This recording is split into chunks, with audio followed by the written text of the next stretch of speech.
आज अपन पढ़ेंगे, एक होता है अपने पास योज्य तस्मक। क्या होता है? योज्य तस्मक। और एक होता है अपने पास गुणन तस्मक।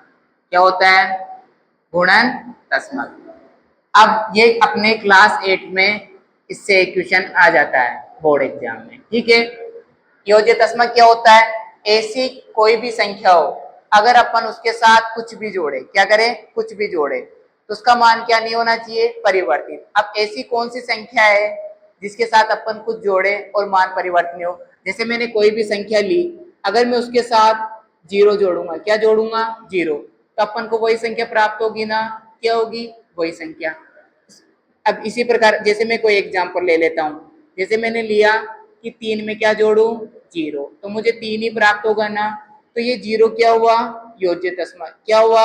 योज्य तस्मक।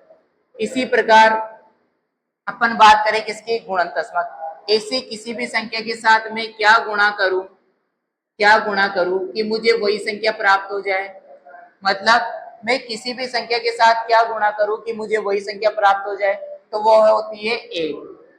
मतलब मैं एक को किसी भी संख्या के साथ गुणा करूंगा तो मुझे वही संख्या प्राप्त होगी ना। अब जैसे अपन देख लेते हैं कोई एक एग्जांपल, जैसे मैंने लिया 4, अब मैं 4 के साथ किससे गुणा करूं कि मुझे 4 प्राप्त हो जाए? एक। तो ये एक क्या होता है? गुणन तस्मक। क्या होता है? गुणन तस्मक। क्या होता है?